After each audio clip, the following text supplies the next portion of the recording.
Now, the coronavirus shutdown is hitting the housing market pretty hard. Housing starts data this morning collapsed 22.3% in March. And the latest data does show fewer listings and fewer people have been out shopping for homes. Let's talk about it with Danielle Hale, chief economist at realtor.com. Danielle, good to see you as always. The housing start this morning, just not good. And as you assess the housing market, do you think there just won't be a spring buying season? I think the spring buying season is going to look unlike any other we've seen. So as far as, the timing of all these shutdowns, it's really not ideal from a housing market perspective. Normally we see transactions really start to ramp up as buyers get out in the market in March and get ready to complete sales in the April, May, June timeframe. So, as far as timing goes, we are not looking at a normal spring buying season. And it's not just the buyers and sellers that are affected, it's the builders as well, as you saw in the housing starts data today. So it's definitely going to be a different year from the housing market. After a really strong start, the spring looked like it was going to be good, but that has changed. Yeah, I'd say, Danielle, when you look at mortgage rates, though, they continue to be a bright spot because they continue to be quite low. I think the 30-year is around 3.5%. And the 15-year, which is popular for people looking to refinance, is a little over 3%. Do you think that when we come back on the other side, there will be this pent-up demand and we're going to see a spike in home sales because people who really wanted to go out and buy are going to go do that? People who want to go out and sell are going to finally be able to have a chance to show their homes. Yeah, I think that is certainly a possibility. And the shorter the shutdowns are required, the easier it will be for the economy to snap back, or for those folks who are waiting on the sidelines to get back in and keep that momentum of their previous search.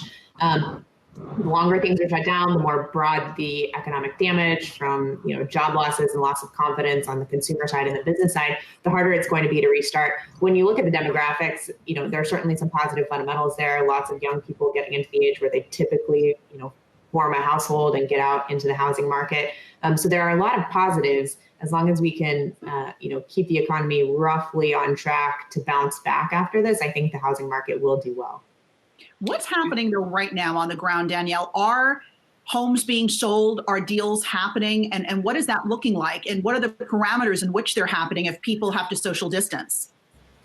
Yes, there's a lot of variation state to state. So in some states, real estate is classified as an essential service. In other states, a lot of the pieces of the transaction are more restricted. But, the industry is getting creative. There's lots of movement around virtual tours. You can walk through a house with an agent, lots of technology available to see different aspects of the transaction.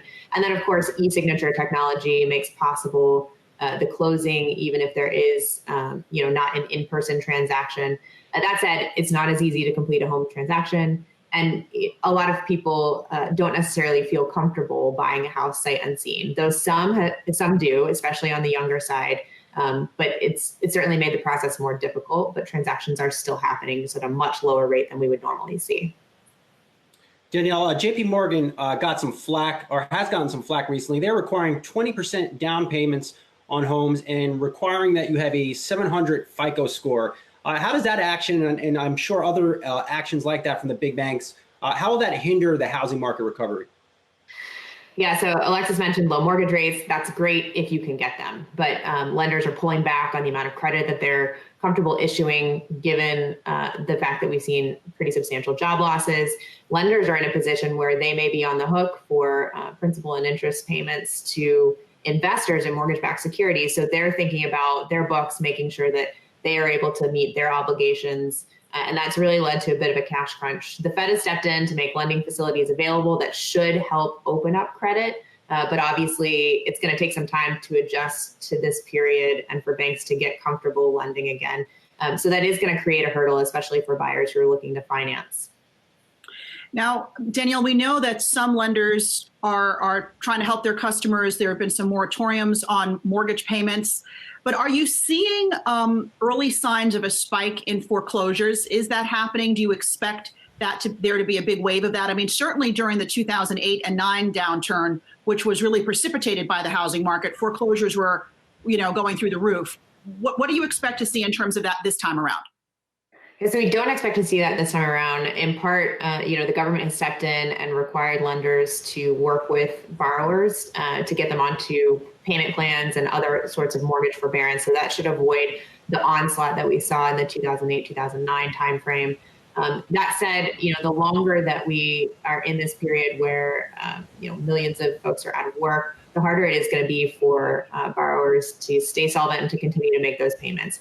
It's something that we could see if shutdowns last for much longer than they're currently anticipated. But at least right now, the system is really adapting and being creative. And instead of debating who's at fault for the crisis that we're in, they're really coming up with constructive ways to deal with it. It doesn't mean that it's without hiccups, but I think it's a much more constructive way to deal with it than it was during the financial crisis. Danielle Hale, Realtor.com chief economist. Always appreciate the insights. Please do stay safe out there. Thanks, you too.